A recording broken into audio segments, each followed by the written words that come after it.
La lumière de l'écran est la seule source de clarté dans la pièce. Tes pouces planent au-dessus du clavier virtuel.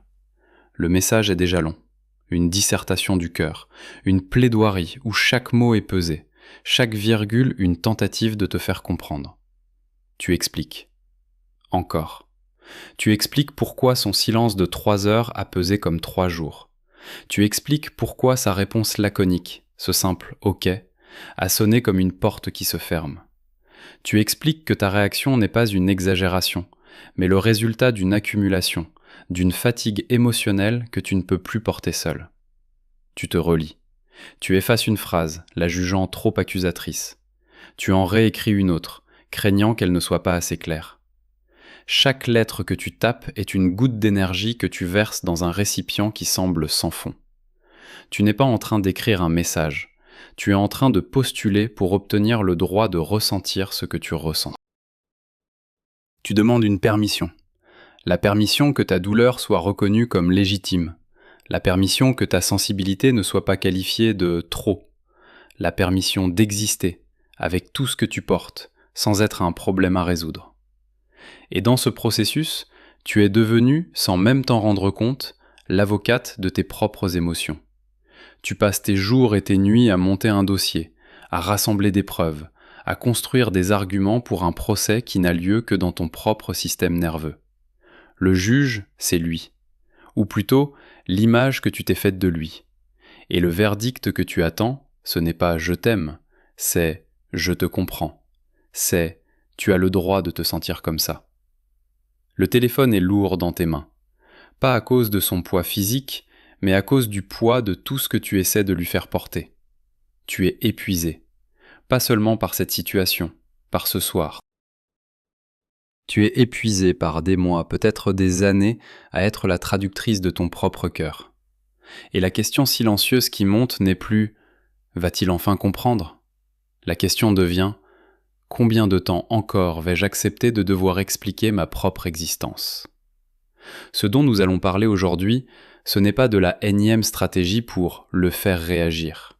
Ce n'est pas un manuel pour rédiger le message parfait qui débloquera enfin son cœur. C'est quelque chose de beaucoup plus profond, de plus silencieux et de plus puissant. Nous allons parler de ce qui se passe quand tu arrêtes, quand tu laisses tomber le dossier, quand tu retires tes mots, quand son ego, qui s'était habitué à se nourrir de tes explications, perd soudainement son accès. Et surtout, comment ne pas revenir à cet ancien cycle, même quand tout en toi crie de le faire. Car ce retrait n'est pas une punition pour lui, c'est une libération pour toi.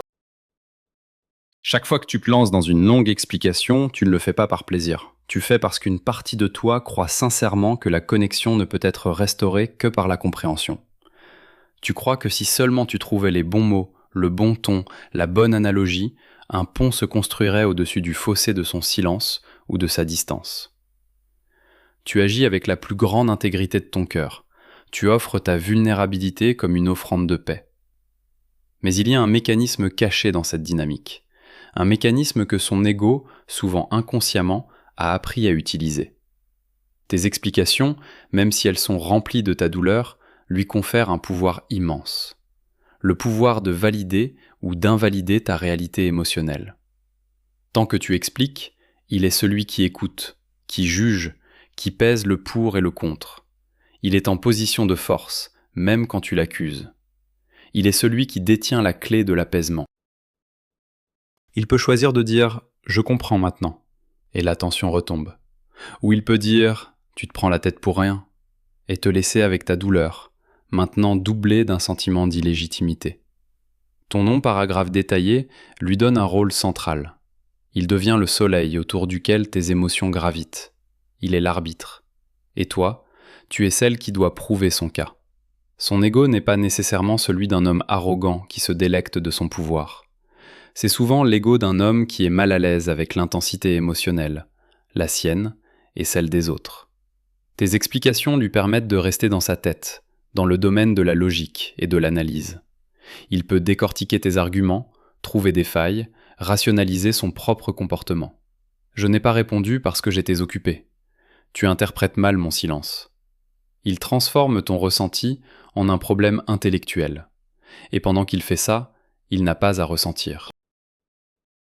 Il n'a pas à se connecter à la source de ta douleur, ni à la sienne. Tes explications sont un tampon, un bouclier qui le protège de l'impact direct de tes émotions brutes. Une simple phrase comme « Quand tu ne réponds pas, je me sens invisible » est une émotion pure. Elle demande une réponse du cœur. Un long paragraphe qui commence par « Je sais que tu es occupé, et je ne veux pas te mettre la pression, mais il faut que tu comprennes que de mon côté, quand je vois que tu es en ligne et que tu ne réponds pas à mon message de ce matin », est une invitation à débattre. C'est une invitation pour son ego à enfiler son costume d'avocat de la défense. Le cycle est terriblement familier. Il adopte un comportement qui te blesse. Tu ressens la douleur. Tu transformes cette douleur en une explication logique et détaillée. Tu lui présentes cette explication. Il la reçoit, la traite avec son intellect et souvent la désamorce. Il peut s'excuser pour la forme, mais rarement pour le fond. Désolé si tu l'as mal pris, ce qui sous-entend que le problème est ta perception, pas son action. Et puis, une fois la tension retombée, le cycle se prépare à recommencer, parce que la cause profonde n'a jamais été adressée. Son incapacité à gérer la proximité, ou ta blessure d'abandon, n'ont pas été guéries par une simple discussion. La vérité la plus difficile à admettre est que tes explications sont devenues une partie du problème. Elles maintiennent le système en place. Elles te maintiennent dans le rôle de celle qui demande, et lui dans le rôle de celui qui accorde ou refuse. Elles nourrissent l'illusion que la solution se trouve à l'extérieur de toi, dans sa compréhension. Si tu reconnais ce rôle de l'avocate de tes propres émotions, tu peux nommer ce que tu ressens en ce moment même. Pas pour lui, pour toi. Un mot, juste pour voir ce qui est là. Épuisement, frustration, solitude. Nommer est le premier pas pour reprendre possession. Et puis un jour, le changement se produit. Ce n'est pas une grande décision théâtrale, ce n'est pas un claquement de porte, c'est un effondrement silencieux. C'est la tasse de café froid sur la table, le téléphone à l'envers, et une fatigue si profonde qu'elle éteint même l'envie de se battre. Ce jour-là, tu vois le message à moitié écrit sur ton écran, et tu l'effaces.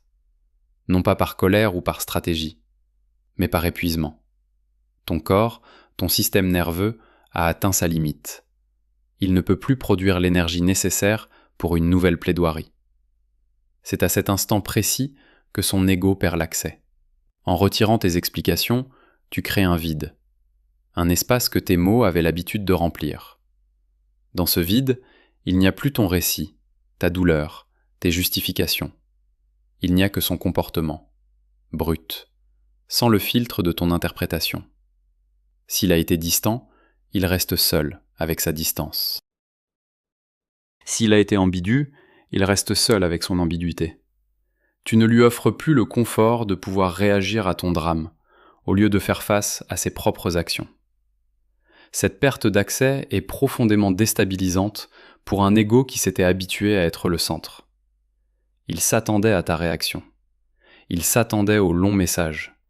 C'était la suite prévisible du scénario.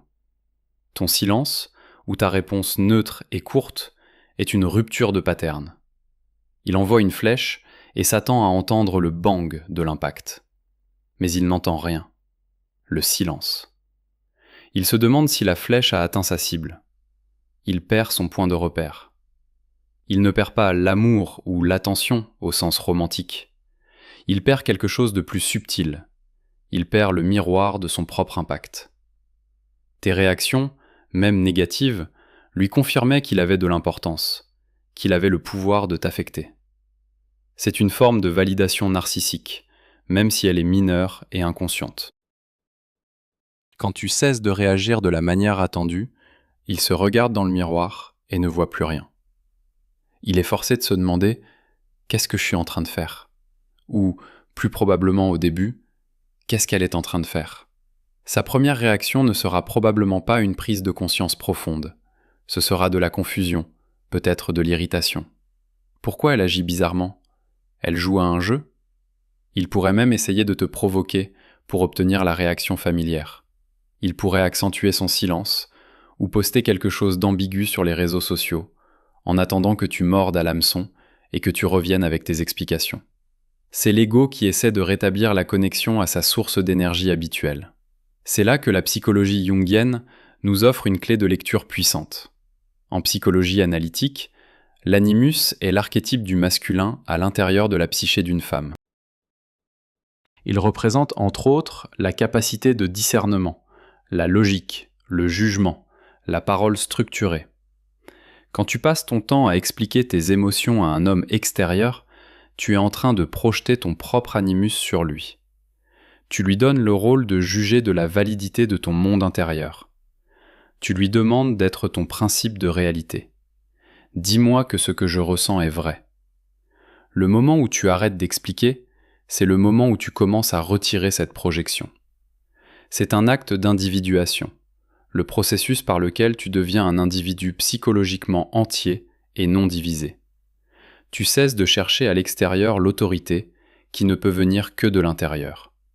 Tu dis, silencieusement, « Ma réalité émotionnelle est valide, qu'ils la comprennent ou non. Ma douleur est réelle, qu'ils la reconnaissent ou non. Ma vérité n'a plus besoin de sa signature pour être officielle. Ce n'est pas un acte d'agression, c'est un acte de souveraineté. » Tu reprends possession de ton propre territoire psychique, et c'est terrifiant. Car pendant un temps, tu te sentiras seul avec ta propre autorité. Tu n'auras plus le drame de l'explication pour te distraire de la simple et pure sensation de ta douleur ou de ta joie. Tu devras apprendre à te faire confiance. À faire confiance que ce que ton corps te dit est une information suffisante. Que tu n'as pas besoin d'un validateur externe pour savoir où sont tes limites. Le vide que tu crées n'est pas seulement pour lui, il est aussi pour toi. C'est un espace où quelque chose de nouveau peut enfin commencer à pousser. Une confiance intérieure qui ne dépend plus de l'approbation extérieure. Et c'est le début de la fin de l'ancien cycle. Mais l'ancien cycle ne meurt pas sans se battre. Il est familier, il est prévisible. Même dans sa douleur, il y a une sorte de sécurité. Tu connais les étapes, tu connais les rôles. Le nouveau territoire, celui où tu ne t'expliques plus, est inconnu et inconfortable au début. Les premiers jours, le silence est assourdissant. Pas son silence, mais le tien. Le silence de tes doigts qui ne tapent plus de longs messages.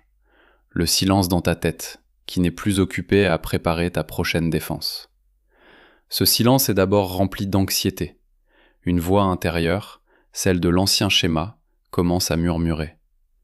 Tu as peut-être été trop dur. Il ne va rien comprendre. Il va penser que tu es froide, distante, que tu ne tiens plus à lui. Tu aurais dû expliquer. Juste un petit peu. Juste pour qu'il sache. C'est la voix de la dépendance. Pas la dépendance à l'homme, mais la dépendance au cycle lui-même. Ton système nerveux est habitué à la montée de tension de l'incompréhension, suivie par la décharge de l'explication, puis par la brève accalmie de la réconciliation ou l'épuisement du conflit. C'est une drogue. Le calme plat, le silence sans drame, est perçu comme une menace. C'est le symptôme du sevrage. Tu te surprends à regarder ton téléphone, non pas en attendant un message de lui, mais en luttant contre l'envie d'en envoyer un. L'envie de rompre ce nouveau silence inconfortable, de retourner à ce que tu sais faire, expliquer. Tu imagines des scénarios. Il est sûrement en train de se dire que tu es bipolaire. Il doit être blessé par ton silence. Tu te sens coupable. La culpabilité est l'arme la plus puissante de l'ancien cycle pour te ramener en son sein. Elle te fait croire que ta nouvelle limite est une forme de cruauté. Pourtant, si tu tiens bon, si tu traverses cette première vague d'inconfort, quelque chose d'autre commence à émerger. C'est subtil. Une respiration un peu plus profonde. Une tension dans tes épaules qui se relâche légèrement. Le matin, tu te réveilles et la première pensée n'est pas « Comment vais-je lui faire comprendre aujourd'hui ?» Il y a un peu plus d'espace.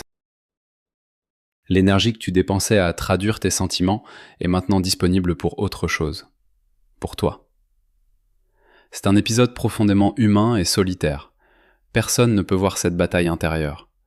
Pour le monde extérieur, tu es juste un peu plus silencieuse. mais à l'intérieur, tu es en train de démanteler une prison. Tu apprends à tolérer le fait de ne pas être comprise immédiatement. Tu apprends que le monde ne s'écroule pas si quelqu'un a une perception erronée de toi pendant un temps. Tu apprends que ta valeur ne flotte pas dans l'espace, attendant qu'il la confirme. Elle est en toi, stable. Comment nommerais-tu cette nouvelle qualité de silence en toi ? Ce n'est plus de l'attente anxieuse, c'est peut-être de l'observation, de la quiétude, ou simplement de l'espace. Le simple fait de le nommer pour toi-même ancre cette nouvelle réalité. C'est un point de repère dans ce territoire inconnu. Et puis, inévitablement, le test arrive. L'épreuve relationnelle tardive. C'est le moment où l'ancien cycle fait sa tentative la plus séduisante pour te récupérer. Après plusieurs jours ou une semaine de ce nouveau silence, ton téléphone s'allume. C'est son nom. Le cœur fait un bond. C'est un réflexe conditionné, une mémoire du corps. Le message est court, terriblement court. Ça va ? Ou peut-être, tu fais quoi ce week-end ? Ou encore, j'ai pensé à toi. Pas de questions sur ton silence, pas d'excuses pour son comportement passé. Juste une porte entr'ouverte, une invitation à revenir à la normale, l'ancienne normale. L'impulsion est fulgurante, c'est une vague qui déferle, l'envie de tout déverser. Non, ça ne va pas. Ça ne va pas parce que tu as disparu pendant 3 jours, et puis tu reviens comme si de rien n'était. J'ai besoin de te dire à quel point c'était difficile pour moi. La plaidoirie que tu avais réprimée remonte à la surface, prête à être livrée. Tu as l'impression que c'est enfin ta chance. L'occasion d'avoir la conversation que tu voulais, de tout mettre sur la table, de t'expliquer. C'est le piège le plus parfait. Parce que si tu saisis cette perche, si tu te lances dans cette explication, tu anéantis tout le travail que tu as fait. Tu lui montres que ton silence n'était qu'une tactique, une parenthèse avant de revenir au schéma habituel. Tu lui redonnes instantanément le rôle de juge. Tu te remets en position de demandeuse. Le système se réinitialise à l'état d'usine, et son ego retrouve son accès. C'est ici que la véritable force se mesure, pas dans le silence, mais dans la réponse après le silence. La nouvelle force consiste à faire une pause, sentir la vague de l'impulsion monter, la regarder, et ne pas la laisser te submerger. Respirer. 1, 2, 3, et choisir une nouvelle réponse. La nouvelle réponse n'est pas froide, elle n'est pas agressive, elle est simplement souveraine. Elle répond à la question posée, et rien de plus. Ah, ça va ? La nouvelle réponse peut être « Je vais bien, merci. Et toi ?» Ah, tu fais quoi ce week-end ? Elle peut être « J'ai déjà des choses de prévues. » Ah, j'ai pensé à toi ? Elle peut être un simple « C'est gentil. » Ces réponses semblent banales, mais elles sont révolutionnaires. Pourquoi ? Parce qu'elles ne lui donnent rien à juger. Elles ne lui ouvrent pas la porte de ton monde intérieur. Elles ne lui demandent pas de valider tes émotions. Elles sont factuelles, calmes, et elles gardent le pouvoir chez toi. Elles communiquent silencieusement. Mon état émotionnel ne dépend plus de cette conversation. Je ne vais plus payer pour obtenir ton attention ou ta compréhension. Ce n'est pas un jeu de pouvoir. Ce n'est pas « fuis-moi, je te suis ». C'est l'instauration d'une frontière saine. Tu ne dis pas « je te déteste ». Tu dis « l'accès à mon monde émotionnel le plus profond n'est plus automatique. Il se mérite. Il se mérite par la clarté, la réciprocité et le respect, pas par des miettes d'attention après une longue absence. Il est possible que ta réponse calme le déconcerte encore plus que ton silence. Il s'attendait soit à un accueil chaleureux, soit à une explosion de reproches. Il obtient du calme. Une surface lisse sur laquelle ses propres angoisses et suppositions ne peuvent plus s'accrocher. Il est de nouveau renvoyé à lui-même. S'il veut vraiment savoir ce qui se passe, il va devoir poser une question claire, une question d'adulte. J'ai senti une distance entre nous. Est-ce que j'ai fait quelque chose qui t'a blessé ? S'il est capable de poser cette question, alors une conversation est possible. Une conversation entre deux adultes, pas un procès. Mais s'il n'est pas capable, et qu'il se vexe de ta réponse calme, ou qu'il disparaît à nouveau, alors tu as ta réponse. Il n'était pas intéressé par toi. Il était intéressé par l'accès à tes réactions. Il était intéressé par le drame familier qui le rassurait sur son importance. Chaque fois que tu passes ce test, que tu choisis la réponse souveraine plutôt que l'explication anxieuse, tu renforces le nouveau chemin neuronal. Tu apprends à ton corps qu'il peut survivre et même prospérer sans la validation constante de l'autre. La dignité cesse d'être un concept et devient une sensation physique. La sensation de ne pas avoir à se justifier pour exister. La vie sans le fardeau de l'explication constante change de texture. L'énergie mentale et émotionnelle que tu consacrais à analyser ses moindres faits et gestes, à préparer tes arguments, à anticiper ses réactions, cette énergie te revient. C'est comme si une application qui tournait en arrière-plan et vidait ta batterie était enfin fermée. Au début, ce surplus d'énergie peut être déroutant. T'as tellement l'habitude de te concentrer sur lui que tu ne sais plus très bien sur quoi te concentrer. C'est le moment de tourner ce projecteur vers l'intérieur. Qu'est-ce que t'as envie de faire, toi, maintenant que tu n'es plus l'avocate de service ? Qu'est-ce que tu as mis de côté ? Un projet créatif ? Une amitié que tu as négligée ? Le simple plaisir de lire un livre sans vérifier ton téléphone toutes les 5 minutes ? Tu commences à remarquer que tes conversations avec tes amis changent.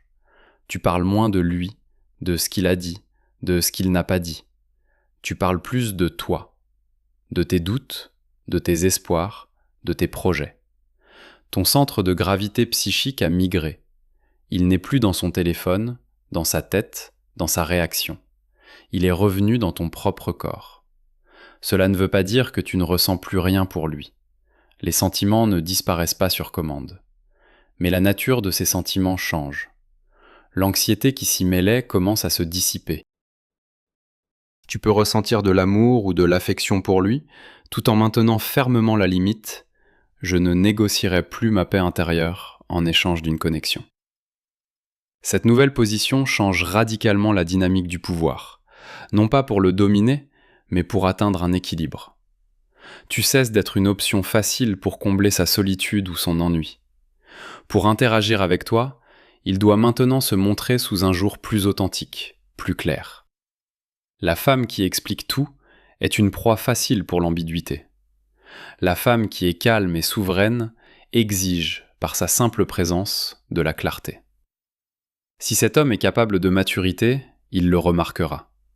Il pourrait revenir, non pas avec un « ça va » désinvolte, mais avec une véritable ouverture. J'ai merdé. J'ai été distant et je m'en rends compte. J'aimerais qu'on en parle. Si cela se produit, tu peux alors choisir d'ouvrir la porte à une discussion. Mais tu y entreras différemment.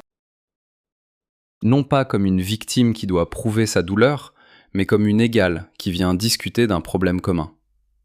Et s'il ne revient jamais de cette manière ? S'il disparaît définitivement, vexé de ne plus avoir son accès privilégié à ton énergie ? Alors la perte de l'accès à tes explications a servi de filtre. Elle a révélé que la connexion n'était pas assez solide pour survivre sans le carburant de ton anxiété. Et c'est une information précieuse. Douloureuse, mais précieuse. C'est une fin, mais c'est aussi une protection. Tu as été protégé d'années supplémentaires passées dans le même cycle épuisant. Un jour, tu te retrouveras dans la même pièce sombre, avec la lumière du téléphone sur ton visage. Peut-être qu'une notification de lui sera apparue. Mais quelque chose aura changé. Tu liras son message et tu ne ressentiras plus cette urgence paniquée de répondre, de clarifier, de justifier. Tu sentiras peut-être une pointe de l'ancienne tristesse, une nostalgie pour l'illusion d'avant. Mais en dessous, il y aura une fondation solide, une certitude tranquille.